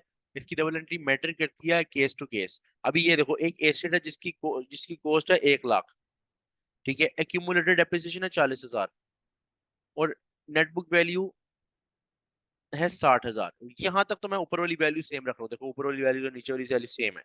1 लाख का asset, accumulated depreciation 40,000, net book value 60,000। लेकिन ये हुआ रिवैल्यूएशन गेन ही है, मतलब 80,000 पे। आपके मुताबिक 60,000 का एसेट था, चला गया 80,000 पे, तो भाई आपको 20,000 का गेन ही हुआ। आपको 20,000 का रीवैल्यूएशन गेन हुआ। हाँ, इसके बारे में हमने पढ़ा हुआ है, ये नॉन कैश गेन है। ये भी केस गेन का ही है, लेकिन इसके अंदर एक चीज जरा देखना, डिफरेंस क्या आएगा, डिफरेंस क्या आएगा, जरा गौर से देखना। पहला काम मुझे बताओ क्या करते हो डबल एंट्री बनाते हुए, रीवैल्यूएशन की डबल एंट्री बनाते हुए सबसे पहला काम क्या करेंगे? जल्दी जल्दी बताओ, जल्दी जल्दी। ये तो मैंने बड़े डिटेल में बताया हुआ तुम्हें, ऊपर हमने बड़े गौर से पढ़ा था इसको। पहला काम क्या करते हैं जब भी हम क्या कहते हैं, हाँ, एक्यूमुलेटेड डेप्रिसिएशन को खत्म करते हैं। तो खत्म कर लेते हैं ना, देखो खत्म करते हैं, जरा ये देखो। अगर इसको खत्म करना तो मैं यहाँ लिखूंगा रीवैल्यूएशन की वजह से मैं 40,000 से अपने अकाउंट को नील कर रहा हूँ, मैंने कर दिया नील। और मैं डबल एंट्री में जाके लिख रहा हूँ डेबिट एक्यूमुलेटेड डेप्रिसिएशन 40,000। ये पहला इफेक्ट हो गया। अब दूसरा इफेक्ट मैंने ये करना है कि मैंने कोस्ट टू कोस्ट का हिसाब लगाना है। अब पहले मेरे पास कोस्ट पहले थी 1 लाख, 1 लाख थी ओल्ड कोस्ट, और न्यू कोस्ट मेरे पास आई, न्यू कॉस्ट मेरे पास आई 80,000। मुझे अब बताओ, 1 लाख से 80,000 पे लाना है मैंने अपने कोष का अकाउंट। अब मैं अपने कोष के अकाउंट को डेबिट करूंगा, क्रेडिट करूंगा, और किस अमाउंट से करूंगा? 1 लाख से 80,000 तक आना है, सबने बताना है, सबने। 1 लाख से 80,000 तक आना है। दो आंसर्स आए हैं बिल्कुल ठीक, तीन आंसर आए हैं बिल्कुल ठीक, सबने बताना है। 1 लाख से 80,000 पे बिल्कुल, चौथा भी आंसर ठीक है। या तो मैं बहुत अच्छा पढ़ा रहा हूँ, या तुम लोगों ने बेड़ा गर्क कर देना है। अच्छा हाँ, तो देखो, तुमने अगर 1 लाख से 80,000 तक आना है तो तुम्हें ऑब्वियसली अपनी कॉस्ट को कम करना है, तो तुम अब डेबिट करोगे तो मजीद ज्यादा हो जाएगी। तो अब तुमने क्या लिखना है, रीवैल्यूएशन। रीवैल्यूएशन, ठीक है। ये अरुषा आपको क्लियर हो रहा है? ये वाला पॉइंट क्लियर हुआ? रीवैल्यूएशन की वजह से आपको 20,000 इस बार क्रेडिट करना है, ठीक है। इस बार रीवैल्यूएशन लॉस नहीं हुआ, लॉस नहीं हुआ, लॉस नहीं हुआ, यही मैं पॉइंट बताना चाह रहा हूँ। आपका एसेट 60,000 का ही 80,000 पे गया हुआ, आपको रीवैल्यूएशन गेन है। लेकिन just cost to cost effect करते हुए आपने देखा कि आपकी कॉस्ट कम हुई है। पहले new new cost and old cost, net book value और न्यू कॉस्ट में रीवैल्यूएशन गेन ही हुआ है। लॉस का केस नहीं है, मैं दोबारा बता दूं, ये रीवैल्यूएशन गेन का ही केस है। लेकिन बस ये है कि कॉस्ट और न्यू कॉस्ट और ओल्ड कॉस्ट में जो है वो कमी आ रही है, बस ये मतलब है। ऊपर ये था कि कॉस्ट 1 लाख से 1,10,000 पे जाती, net actual revolution gain net book value और न्यू कॉस्ट में होता है। वो रिवॉल्यूशन गेन यहाँ पे भी है, 60,000 का एसेट आपका 80,000 पे गया, 60,000 का एसेट आपका 80,000 पे गया। जस्ट कॉस्ट और कॉस्ट का इफेक्ट जो है थोड़ा चेंज है, इसमें कॉस्ट थोड़ी कम रह रही है, ठीक है। ये क्लियर हुआ ना, रिवॉल्यूशन लॉस नहीं है ये, रूसा आपको क्लियर है? अच्छा, अब लेकिन इस बार हमारा इफेक्ट क्या हुआ, जरा मजे की बात देखना। इस बार हमारा इफेक्ट ये हुआ, जरा फोकस, कि इस बार हमारा अकाउंट को रीवैल्यूएशन की वजह से कोस्ट का अकाउंट डेबिट नहीं हो रहा, क्रेडिट हो रहा है। क्रेडिट तो आप लिख दो ना यार, जो इफेक्ट है वो हम तो सच लिखेंगे, क्रेडिट लिखेंगे। हालांकि ऊपर देखते हैं, ऊपर देखते हैं ऊपर का क्या हिसाब था। ऊपर अगर हम देखें तो हमने एक्यूमुलेटेड को भी डेबिट किया था और एनसीए की कोस्ट को भी डेबिट किया था, क्योंकि यहाँ पे कोस्ट बढ़ रही थी, ठीक है। 1,10,000 पे जा रही थी, यहाँ पे कम हो रही है तो क्रेडिट होगी। अब आखिरी काम क्या था, हमने रिवॉल्यूशन गेन या लॉस को एडजस्ट करना है। कौन सी साइड छोटी है? Credit side. क्रेडिट साइड पे कभी भी लॉस नहीं आ सकता, गेन ही आएगा। क्रेडिट यहाँ लिखेंगे रीवैल्यूएशन गेन, और अमाउंट क्या आएगी? 20,000 अगर एंट्री इक्वल करनी है। अगर एंट्री इक्वल करनी है तो 20,000 अमाउंट आएगी, और अगर ये 20,000 है और ये देखो, आ गया ना इक्वल? आ गया ना, जो हमने ऑलरेडी गेन निकाला था उसके इक्वल आ गया ना एंट्री में भी। तो एंट्री इस तरह होगी। मुझे बताओ क्लियर हुआ? हालांकि दोनों केस रिवॉल्यूशन गेन के थे, लेकिन एक में जो न्यू कॉस्ट थी वो ओल्ड कॉस्ट से भी आगे जा रही थी, और एक में थी न्यू कॉस्ट ओल्ड कॉस्ट से कम थी। तो ये ना समझना कि लॉस का केस हो गया। लॉस का केस एक अलहदा चीज है, कॉस्ट टू कॉस्ट इफेक्ट देखना, कॉस्ट से लेके न्यू कॉस्ट तक का इफेक्ट देखना एक अलहदा चीज है। हाँ भाई नबील पूछो, क्या क्वेश्चन है?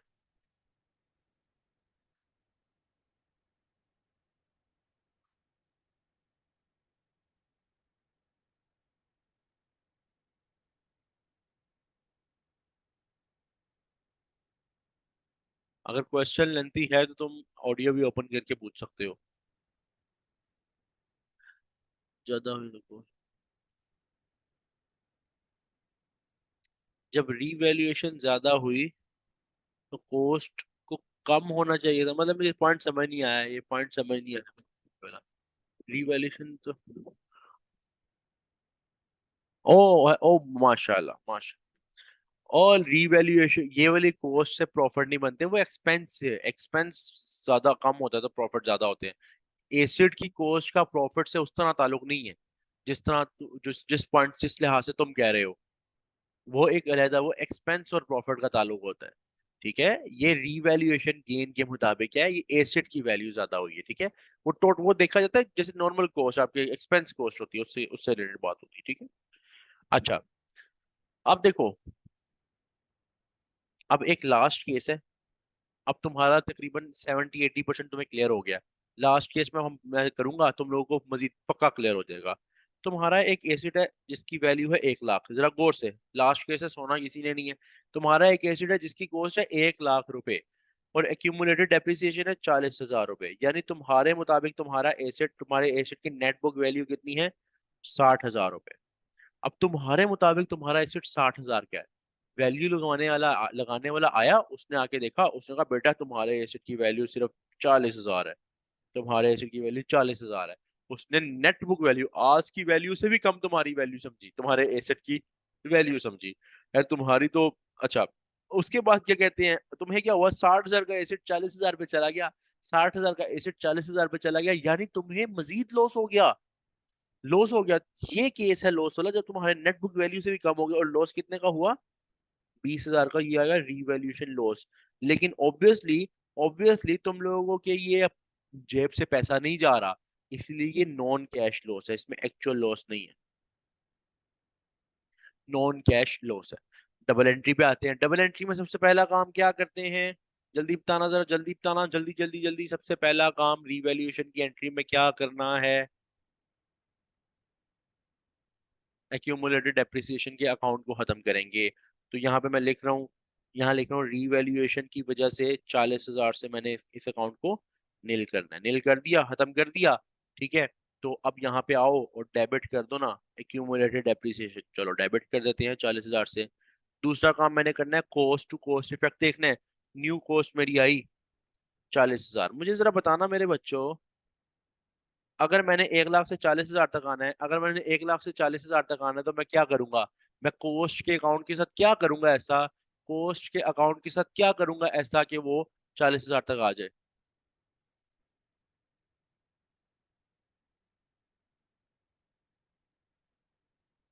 क्रेडिट करूंगा 60,000। यार इतना, इतने एक्टिव हो तुम लोग, क्या बात है यार, क्या बात है। तुम लोग मेरे सामने होते, मैं तालियां बजवाता तुम लोगों के लिए। अच्छा अब देखो यार, तो ये क्या कहते हैं, यहाँ पे तुम क्या करोगे? रीवैल्यूएशन की वजह से कॉस्ट क्या करोगे? 40,000 से तुम लोग क्रेडिट करोगे, 40,000 से तुम क्रेडिट करो, सॉरी सॉरी सॉरी, 60,000 से तुम क्रेडिट करोगे ताकि तुम 40,000 तक पहुंच सको। तो यहाँ तुम्हारे एसेट की कॉस्ट का ये इफेक्ट हुआ कि तुम अपने एसेट की वैल्यू को 40,000 से क्रेडिट करोगे, यानी क्रेडिट नॉन करंट एसेट के कॉस्ट का अकाउंट 60,000 से क्रेडिट, 60,000 से क्रेडिट। चलो मुझे एक बात बताओ, अब जो है, कौन सी साइड छोटी आ रही है, डेबिट साइड या क्रेडिट साइड? जरा देखो, देखो जरा अपना डबल एंट्री। डेबिट आ रही है, और मैंने तुम्हें बताया अगर डेबिट साइड छोटी आए, अगर डेबिट साइड छोटी है तो रीवैल्यूएशन गेन तो हो नहीं सकता, गेन की नेचर तो क्रेडिट है। तो डेबिट पे क्या है तुम्हारा रीवैल्यूएशन लॉस है। कितने से? 20,000 से। और ये कैसे पता, मजीद कैसे पता चला? क्यों, हमने ऑलरेडी निकाला हुआ है रीवैल्यूएशन लॉस। मुझे बताओ ये क्लियर हो गया? तुम्हें क्लियर है ये वाला टॉपिक? रीवैल्यूएशन गेन लॉस पे कोई क्वेश्चन है पूछ लो, कोई भी क्वेश्चन है पूछ लो।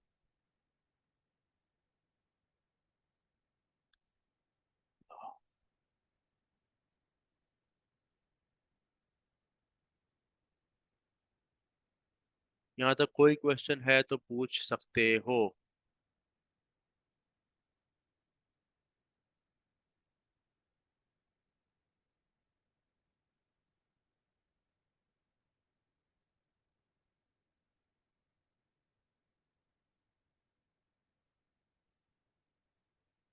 कोई क्वेश्चन है यहाँ तक भाई किसी का? क्लियर है सबको?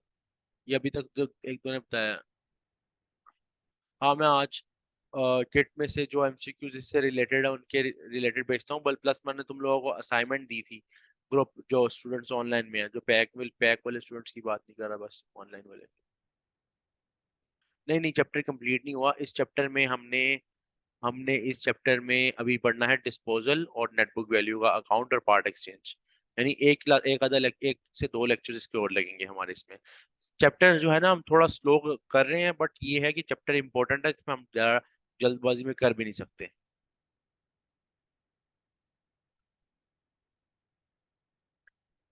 चैप्टर जो है ना हमारे जो है ना क्योंकि कुछ इंपॉर्टेंट चैप्टर्स हैं, हाँ, इस हमारे कोर्स में नॉन करंट एसेट है, इसके बाद हमें एक्रूवल और प्री पेमेंट करेंगे। ये दोनों चैप्टर्स हमारा टाइम जरूर लेंगे, लेकिन ये चैप्टर्स पे टाइम लगाना जरूरी है। ठीक है, इसीलिए थोड़ा इसको स्लो पेस पे चलाएंगे, लेकिन ये है कि उसकी उस एवरेज को हम कवर कर लेंगे, स्पीड एवरेज को इंशाल्लाह। बिकॉज इसमें से इंपॉर्टेंट एमसीक्यूज आते हैं, बल्कि पेपर आता है इसमें से काफी एमसीक्यूज आते हैं, तो हम इसको किसी भी सूरत में कॉम्प्रोमाइज नहीं कर सकते किसी भी पॉइंट पे। इसलिए तुम लोग भी इस पे सही से टाइम लगाओ, और पढ़ाने के लिहाज से मैं भी एक एक चीज को प्रॉपरली डिस्क्राइब कर रहा हूँ। नोट्स प्रॉपरली बनाओ। खैर, यहाँ पे हम कल इंशाल्लाह जो क्लास रखेंगे उसमें डिस्पोजल कंटिन्यू करते हैं। आज की क्लास में कोई क्वेश्चन कोई इशू है तो पूछ लो, कोई क्वेश्चन कोई इशू है तो पूछ लो। क्लास में यहाँ पे बंद कर रहा हूँ।